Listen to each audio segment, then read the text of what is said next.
Mga kababayan, hindi pa ako nakakapag-react dito eh. Kasi kahapon, nag-upload si Amy Marcos ng story. Right? Story lang. Ah, Facebook story. Nirecord ko kaagad. Tingnan ko nga kung maganda yung pagkakarecord. Kasi ang Facebook story is 24 hours lang po. Ang kanya, oo, na-record ko. Pakinggan natin ha. Sana malakas ang audio. So after 24 hours, nawawala na yung ating mga Facebook stories, mga kababayan. And dito, may mga binulgar siya na pangalan and I don't know, parang si Mangga, ang hirap kasi sa Mangga. Although pakikay rin naman ako mga kababayan. Itong si Mangga, pakikay rin, pero parang parang kaplastikan. Kasi bakit ganun yung impression ko kay Mangga, mga kababayan? She's trying, nakuha ko to kay Crisette eh. Si Crisette kasi sabi niya, very uncanny nga raw yan si Mangga. Tuso mapanlin lang, okay? Hindi siya, hindi siya kumbinsido, no? At hindi siya kayang mapasakay ni Aimee sa mga pagpapabebe at pagda-downplay ni Aimee ng mga bagay-bagay. Okay? Katulad ng yung banta nga doon sa Ilocos nung nilagyan, 'di ba, nag-iiyak nga raw yung anak niya, nilagyan niya kasi ng parang military base somewhere there in the north na umiiyak na raw yung anak niya. Eh, usapin na ito ng yung EDCA sites, usapin na ito ng panganib sa buhay, umiiyak na yung anak mo, nag-aalala, gobernador ang anak ni Aimee sa Ilocos, di ba? Yung hindi mapakali yung panga, I think. Matthew, right?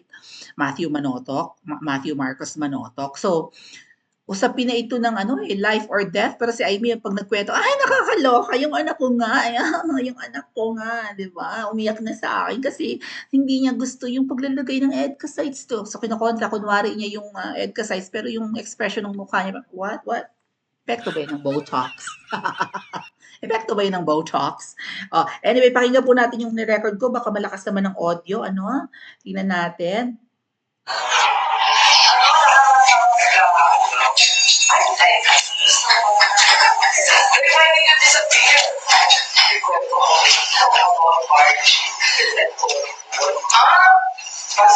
Kasi nakita niya yung chick sa ay, grabe! Invite kayo sa kapay. Nangyari yan sa kapay, hindi ko kumayos na. Tapos nandun kami sa peninsula, nalilawin ka. I got so many people talaga. Tapos, ay, bakit? Ay, ko na sa ospital, ginagay na siya. Tapos sabi, ay, wala yun. Ay, puro mga dugo. Ay, dito na kayo. Oh, yes. So, nirecord ko agad kasi nawawala yung Facebook stories, di ba? So, pakinggan nga natin ulit kung malakas-lakas na. Dali. About Margie and Tony Boy. Kasi nakita niya yung chick sa madudududo. Ay, oo! Grabe! In-invite kayo. Nangyari yan sa akin, hindi ko kumayos na. Tapos nandun kami sa peninsula, dami-daming tao. I got so many people talaga. Peninsula. Ay, ganyan ko na sa ospital, ginagayan ko siya. Tapos sabi, ay, wala yan, ganyan. Tapos kain siya ng kain, puro mga dugo. Gross! Kwento ko about Margie. So, na-mention yung pangalang Margie and Tony Boy. So, it's Margie Moran, di ba? Tropa kasi yun nung May nagtatanong nga pala sa akin mga kababayan kung yung naka-green baga raw ay si Kathy Binag. Hindi ako sure, but maybe it's Kathy. Yung naka-green. Maybe it's Kathy Binag, no? Maybe not. Parang hindi naman, di ganito ang katawan ni Kathy. Sexy si Kathy. Yung naka-green na isa.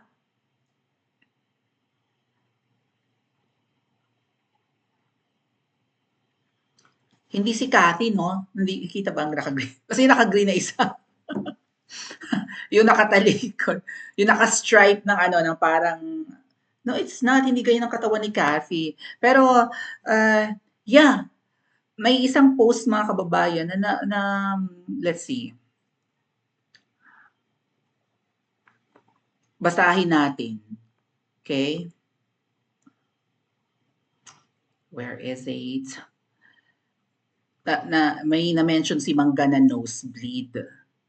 At dahil na pag-uusapan na ito, ibubulgar ba ni Aimee kay VP Sara at sa ating lahat na kung ang tropa mo kung ang tropa ng mga kapatid mo ay sintabi sa kumakain, nagsisipagduguan na ang ilong, hindi nararamdaman, tapos kain, tapos sa Peninsula Hotel daw. My God. Nasa hotel pa, What? Tapos kain, tapos ganun. Ay, hayaan mo yan, konti lang siguro yan. Ay, naku, wala yan. Kasi nga pag nagno-nosebleed tayo mga kababayan, naranasan, lalo ngayon tag-init, di ba? Dapat nga raw laging naliligo. May ganong kasabihan sa amin sa Bisaya, maligo ka kapag summer. Kasi pagka hindi ka naligo araw-araw or kung kaya mo maligo many times a day, sisingaw yung dugo. Sisingaw yung init ng katawan mo at dudugo ang ilong, 'di ba? Yung pinapatingala ka pa nga, tawag dun sa amin, subong ba yun? Subong. Pinapatingala ka para wag daw maubos yung dugo. Pero ang sabi nga po, hayaan lang na dumaloy. Masama naman na bumalik siguro yan. But, nangyayari yan, 'di ba? Hindi dahil sa figurative expression na nagno-nosebleed ka dahil hindi ka makapag-Ingles. Never pa naman siguro nangyari na sa hirap ng pag-i-English, nagdugo na yung ilong mo. Pero sa sobrang init, lalo ngayon summer, right? Pwedeng magdugo. And also, ang sabi nila mga kababayan, dumudugo raw ang ilong ng mga gumagamit ng ipinagbabawal na gamot, particularly sa kokaina, kasi sinisinghot mo yan, abrasive nga raw yun. And acidic yung chemical, natural daw yun, hindi chemical, no? Ang kokaina nga is galing sa coca plant, di ba? So, natural naman daw yun, walang chemical, hindi raw masama sa katawan, sabi lang ng mga jodik. Ang masama raw sa katawan ay tiabo. Hindi, ang binabaliktad pa nga nila, ang masama raw, Maria Juana, yung mga nakakausap akong nyodik. May mga tropa akong nyodik nung hindi pa ako nag-aaral ng education, mga kababayan. Sa dati kong trabaho, yung iba kong katrabaho, nyodik. Binabaliktad pa nila na ang masama daw ay Maria Juana or Mary Jane or yung dahon. Kasi ano daw yun, highly addicting or nakakasira ng ulo. Kasi sila, ang gamit nila ay tiabo. Gusto pa nilang baliktarin, no? Or ibigyan ng justification na hindi masama ang kanilang pagtatiabo.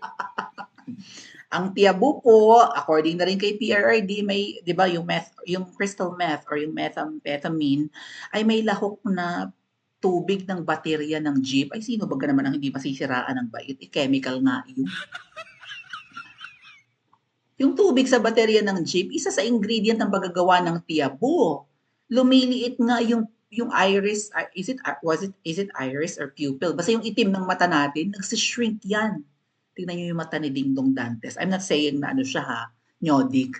Di ba pag nanlilisik ang mata, lit-lit na ng itim ng mata, yung may kulay, itong may kulay na part, yun yung epekto and nagsishrink din daw yung utak. So, kaya nga 'di ba yung mga gumagamit ng tiabo, naaaning talaga. Plus, wala silang tulog, hyper na hyper sila.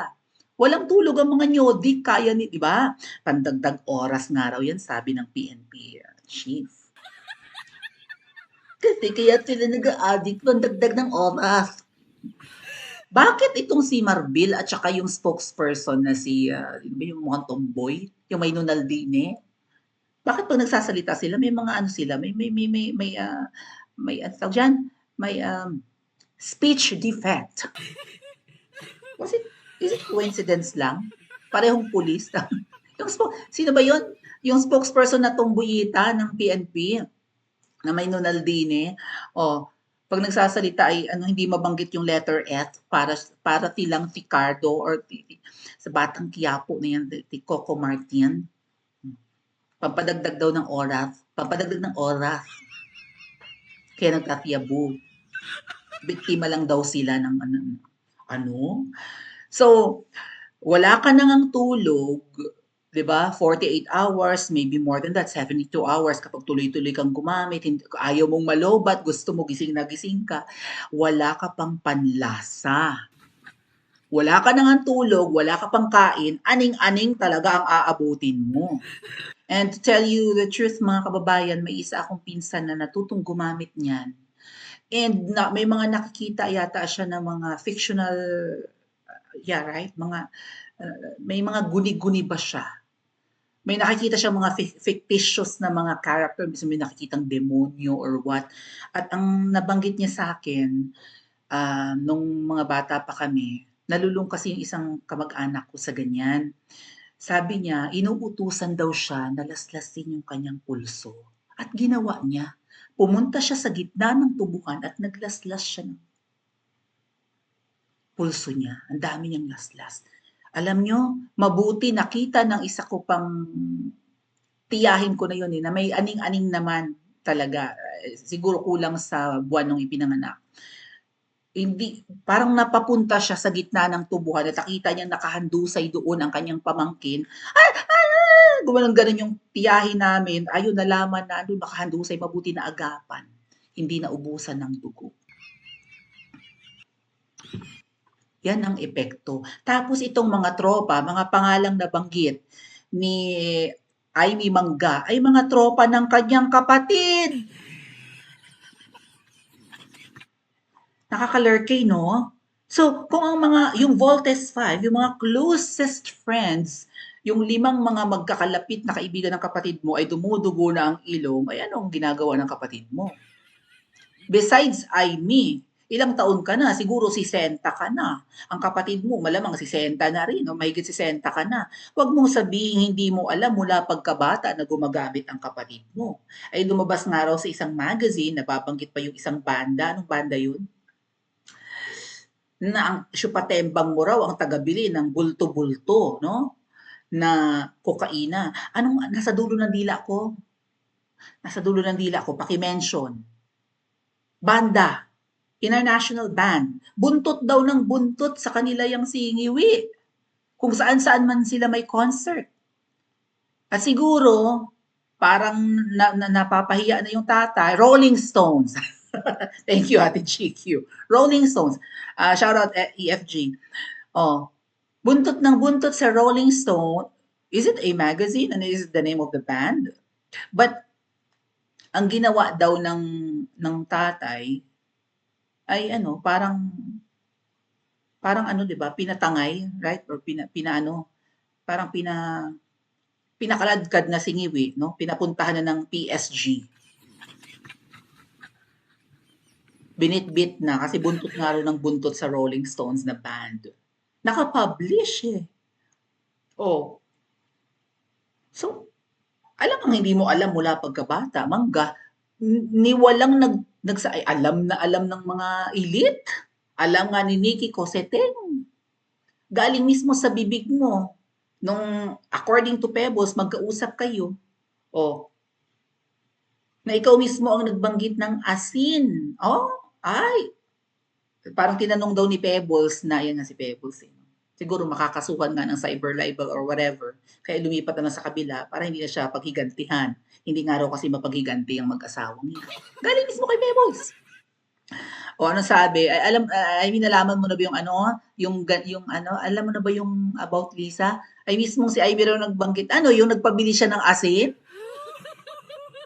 Ang code name nga sa Tiabu, asin. So malamang panahon ni PRRD, no, na very scarce yung supply ng kokaina dahil nga may war on drugs, nagtiyaga sa asin.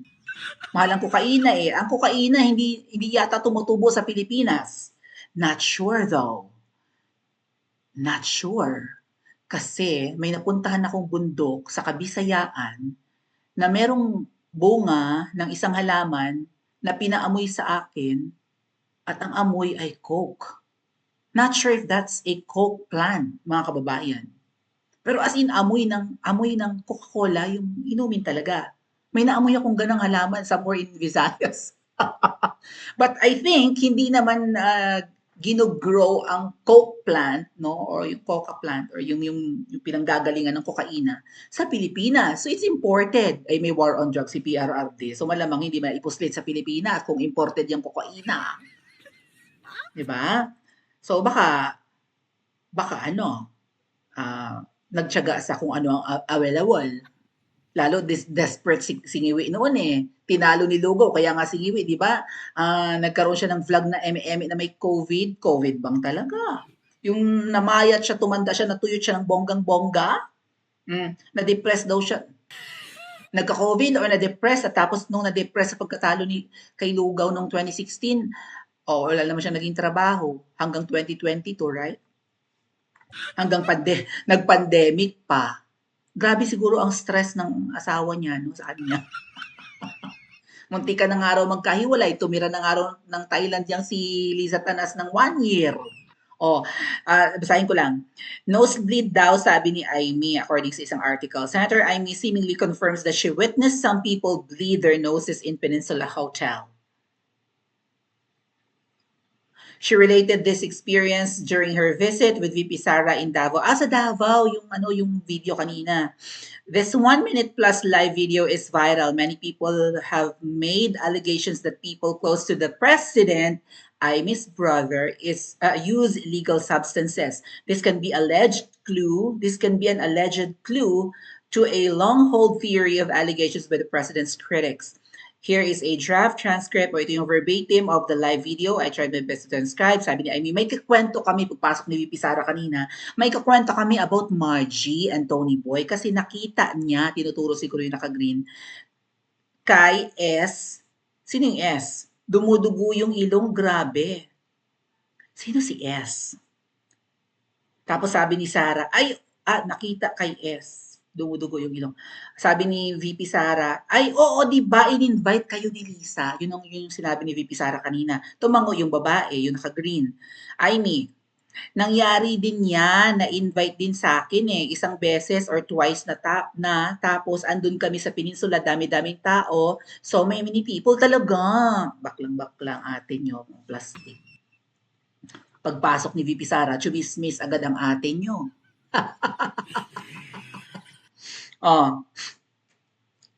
Tapos sabi ko, pointing to her nose, uy, bakit ganyan? Ay, dali na yan sa ospital. Tapos ginaganyan ko siya. Tapos sabi niya, wala yan. Tapos kain sila ng kain. Sino kaya yun? Si Liza kaya yun? Puro mga dugo ang ilong. So, may ilang tao ang dumudugo ang ilong? Hindi lang isa?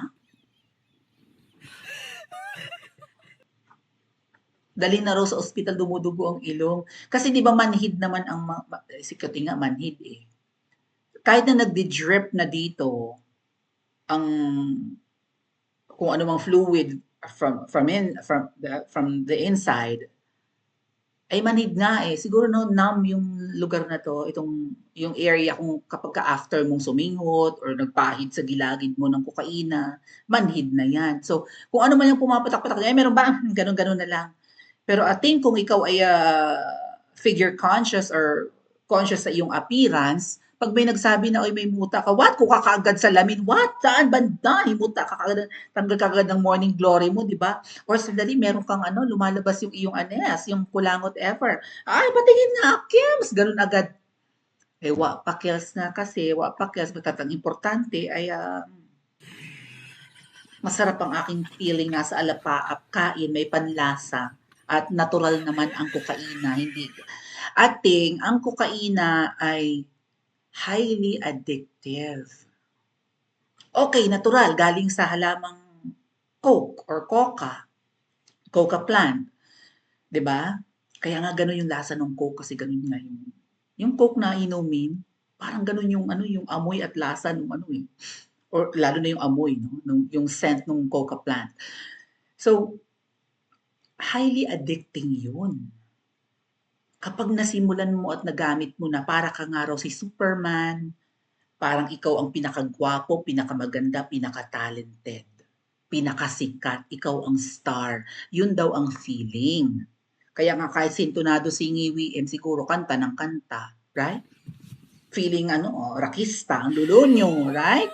Tapos, kapag in-interview ng media, kapag wala sigurong talab, lugaw, lutang, right? Minsan may itang ulo, pero paminsan-minsan kapag kailangan na lumabas and magmarcha-marcha or whatever, or magsalita, minsan umover naman ang confidence. Saan kaya humugot? Kasi yun nga raw ang effect ng pag gumagamit ka niya, no? Feeling mo nakakalipad ka. Feeling mo ikaw ang pinakagwapo, pinakasikat. Eh, ganyan minsan si Ngiwi M, 'di ba? So, kung hindi man si Ngiwi M at saka si Butod ang tinutukoy na dumudugo ang ilong at tropa nila at close na close nila, ibig bang sabihin nito, aware na rin si Mangga na gumagamit ang kanyang kapatid at kaya ba niyang ilaglag? Pa-comment po sa comment section at mag-like and subscribe din po kayo.